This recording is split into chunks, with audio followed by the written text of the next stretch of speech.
It's about making money. It's about making money, folks, okay? It doesn't matter how many little hearts you get behind your Twitter posts or how many fanfare you get from all these other, I don't even know how Instagram works. Whatever that stuff is that would fluff a person up. Those things don't matter. Making money does. Paying your bills does. Being able to eat. Taking care of your family. Paying your mortgage off. How about getting a house without a mortgage? Paying your car note off so that way you don't have to make any payments. New set of duds. Clothes. Doing something for someone that wouldn't expect it. Those types of things. That right there, that is a real motivator. But that doesn't make sense to most people. They want to hear 200R multiple trades, but you're going to learn from the secret market maker guy that used to work for XYZ Bank. And here's the proof. He's trading with nanolots. The fuck? Are you serious? And that's what's going on. That's the proof they're showing. And they're still in nanolots teaching. So I told myself when I was going to do this space, don't go off the rails. Just be polite and try to, be nice. I'm trying to be nice. But when you really look at all this bullshit that's out there, it's like, really, man? Really? Like, all the things that could be done, these are the shitheads that go out here and do this stuff. And they make it about image, the things that you can't pay your rent with. You can't put groceries in your refrigerator, in your freezer, with worshiping these clowns. That's why I don't want any of you worshiping me. I'm just trying to be a voice of reason, okay? I don't like team mentality, but if you're here to learn, I have no problem, trying to be team captain in that regard. But I'm not trying to create codependence. I want people to think about things soberly. I want them to understand that these are the things that matter most. Don't get caught up in all the other bullshit, because that doesn't make you money. And if it ain't putting bread in your pocket, what the fuck difference does it make? Who cares who likes who, what is better? Who gives a shit? If you want to go out there and trade Bollinger Bands and it makes you money, man, go for it. I'm glad. I'm happy for you. I want all of you making money. That's why I do this. I want you all making money. I get my rocks off when I see other people coming to me, studying, and they're proving they're making money. And you're seeing it all year long. People are coming up here with their receipts saying, here you go. This is what I'm doing. Thank you very much. That's awesome. That's awesome, man. No worship necessary. High five, boom, good. Well done. Next.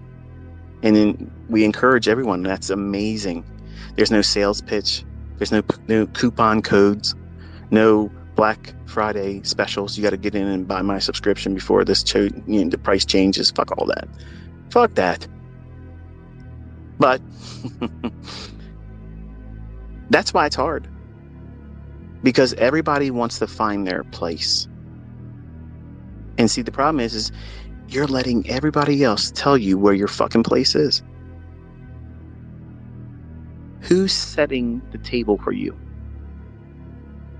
Are you letting all these people, these fucking nobodies, these clowns, these miserable pieces of fucking shit, human excrement, these hateful fucking people on social media, you're letting them tell you how you are to be successful. If you don't live up to their expectations of success, then you failed. These fucking people work menial jobs if they're employed at all. They're not trading profitably. But you're letting them set the table for you. Really? Why? Why does anybody's expectation about you or your trading matter? You ever think about that? Of my students, have you ever seen me question any of my students, say, hey, what did you make? What did you do this week? And then critique it? I've never done that. I have never done that. And any mentor that does that is setting them up for failure. Because what you're doing is you're creating this ladder that they're going to feel like they got to climb higher. The next rung's got to be better. And if it doesn't happen, if they don't do well, at least better than the last month, and they could still be profitable this month versus last month. But if they didn't do better than last month, how is that student going to feel about themselves? Well, my teacher's not going to think I did well enough, or they're not going to like my post, or they're going to think that I'm not doing enough, or other people will say, oh, look, you didn't do something right that month. But again, that's the problem with this industry. You're competing against yourself. See, you're allowing all this outside bullshit to influence you. Now, I guess in a lot of ways I am an influencer, but I'm trying to influence the best way I can. Calling bullshit when I see it, but majority of the time, I'm telling you how you should be thinking and avoiding all the dumb shit. Focusing on what matters most, avoiding the things that's going to be a pitfall for you, and just sticking true to the reasons why you're here. You're here to make fucking money. You know what? You can come here and have religious views about money and say, well, the root of all evil is money. No, it's not. It's the love of money. The love of money. I don't love money. I don't love money. I love doing what I do. I'm passionate. You all know that. I'm still fucking talking to you. The bottom line is this. You are here because you want to make money. You want more money in your bank account than you have right now and when you had last year and any year in your life. And there's nothing wrong with that. That's not greed. That's not greed. That's fruitful. Okay? That's fruitful. When we were created, the first instructions were given, be fruitful and multiply. That wasn't just procreation. That means bring forth fruit. In everything, be fruitful. You judge a tree by what? Its fruits. So, you're not here to look pretty. You're not here to be adored by other people. I'm not here to have that. I'm here bearing fruit.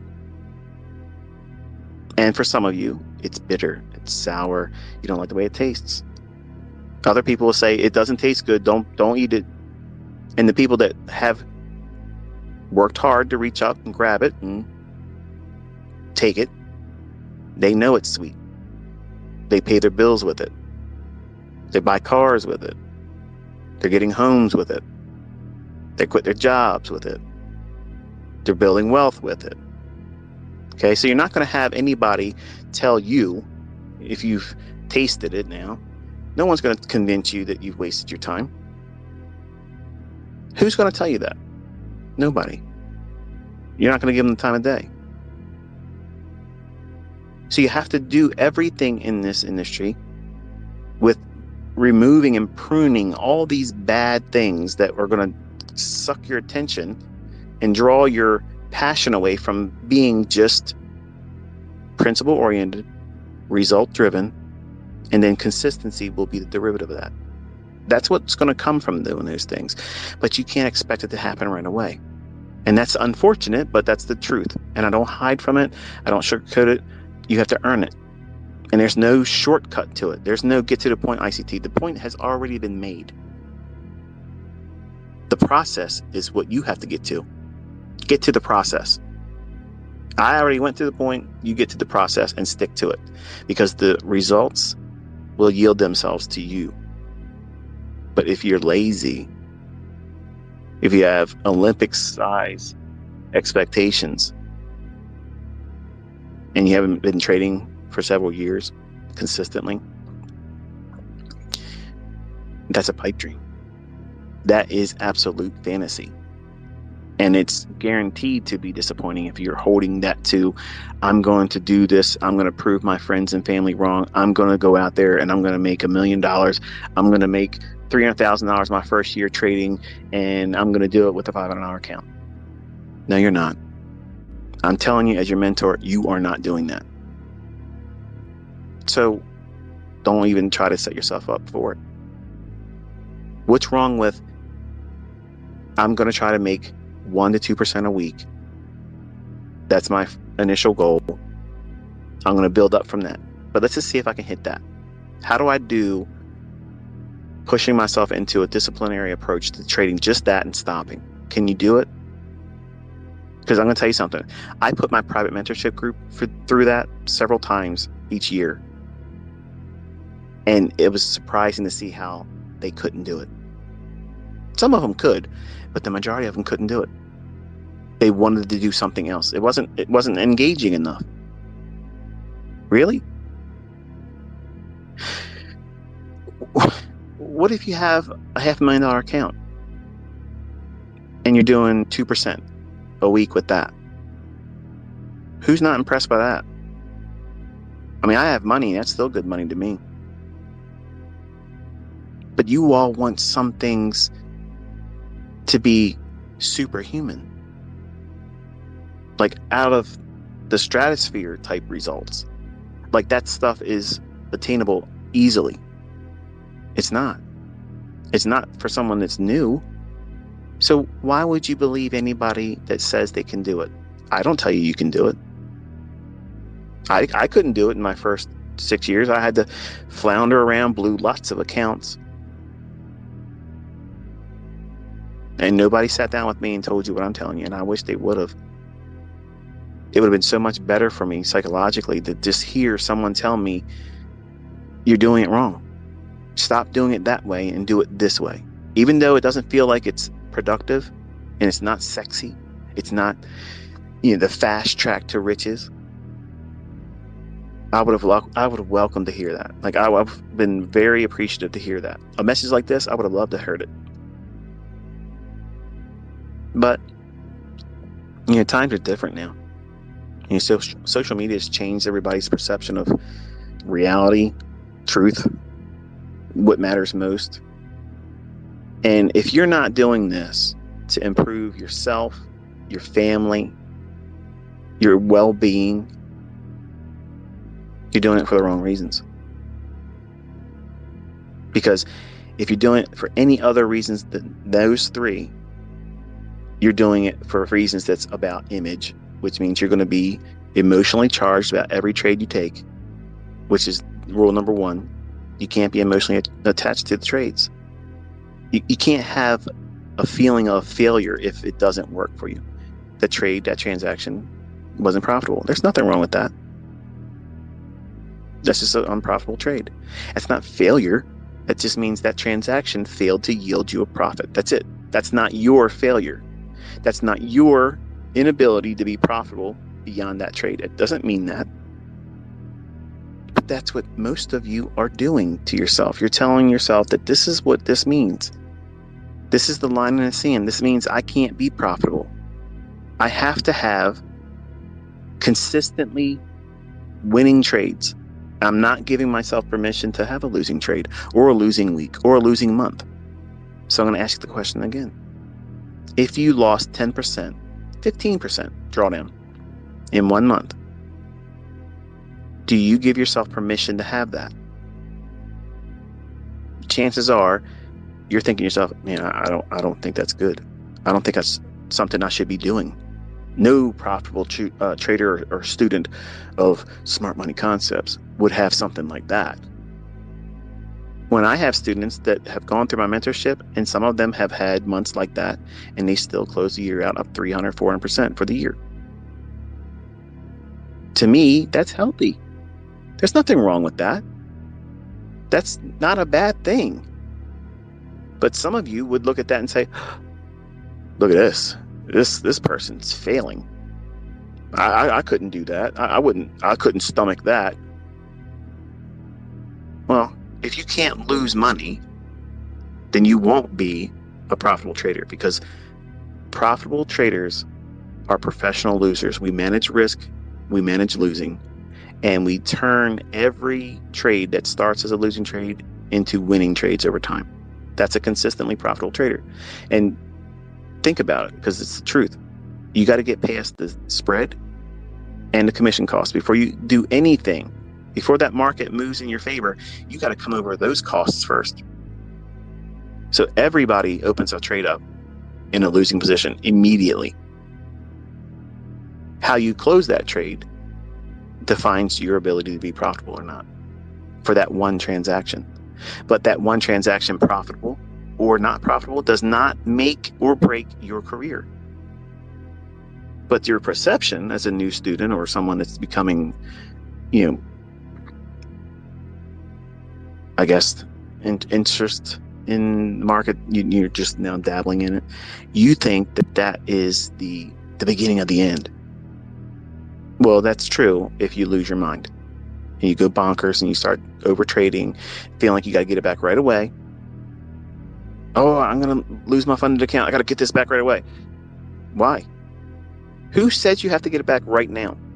Who said that? You did. Why? Because social media's influence over you. Some joker on the internet who probably has never proven themselves profitable, being able to call a market before it happens, trade it, execute it, manage it, none of it. They sit around, they talk crap all the time and bring nothing to the table of usefulness. You've allowed them to set the mindset for you.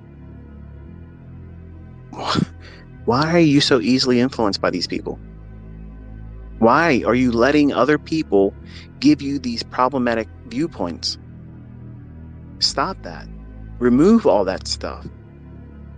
There's nothing wrong with having a mind that's hive-like. Okay, a hive-like mindset. When you're around successful people that are doing successful things and are trying to do things with a process that's similar. That's not a cult. That's a hive mentality. And hive mentality is what you see ultra successful people join. Think about it. Back in the 80s, there was these clubs, these social clubs, Club Med. Okay. I'm joining this club, and you had to be accepted into it. That was a social status. Okay. Well, successful people only want successful people around them. They don't tolerate poorly lived lives around them because they're going to be a drain. Now, that's not something that sounds like arrogance. It's not arrogance, okay? Success breeds success. And I've said this before in some of my other lectures. The best thing in my life was when I cut dead weight out of my friendships and got rid of toxic relationships. But you want to hold on to these abusive relationships because you feel like I'll be a terrible person. If I cut this relationship off, if I stop hanging with these people, if I stop going out on the weekends and wasting my fucking money that I worked my ass off for to buy drinks that are overpriced, to be around people I can't fucking stand, dress up, spend money on clothes to impress people you don't even fucking like.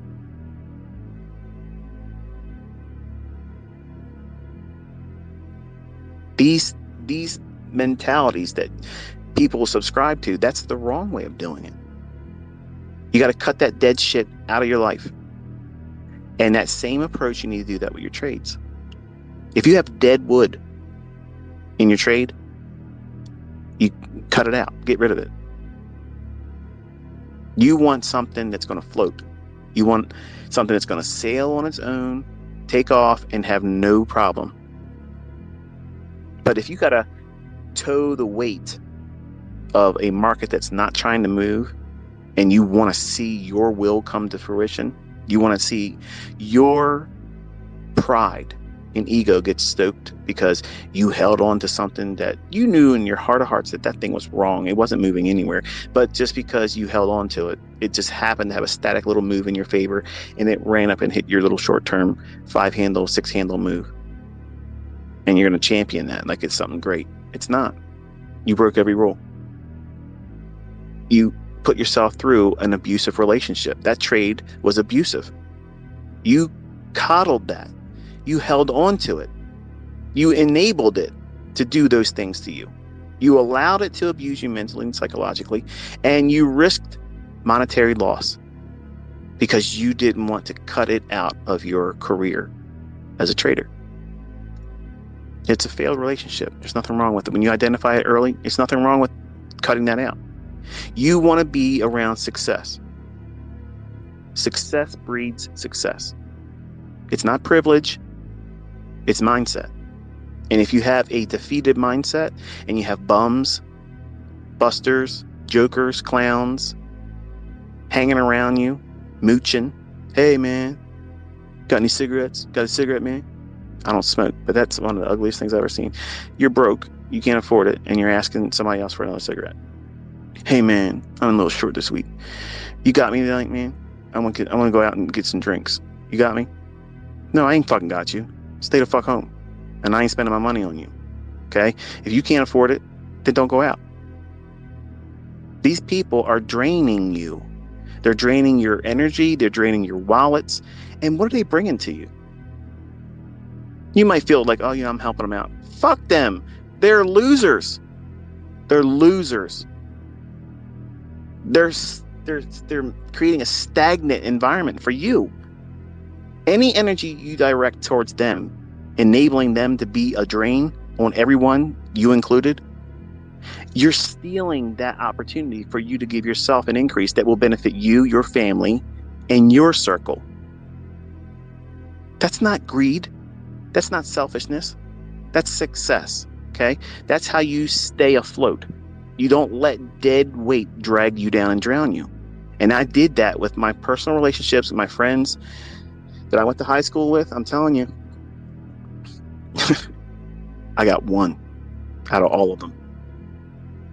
And I went to school with them since preschool. So long ago, the school doesn't even stand on the ground anymore. It burnt down and never rebuilt it. And honestly, he doesn't do well with money.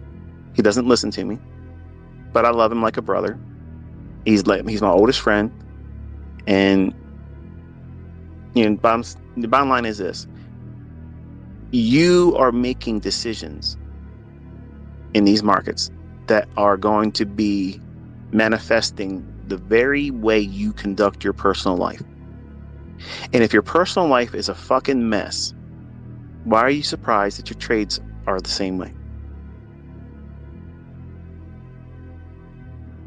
That hurts, doesn't it? It's meant to. Because that was the personal realization I had when I was going through the development stage. And I'm looking around and I'm like, you know, why the hell is this happening to me? Like, I can make money and all of a sudden, you know, I feel like I got a case of the ass. I got to prove something to somebody. Who's looking at me? I'm not sharing my statements to anyone.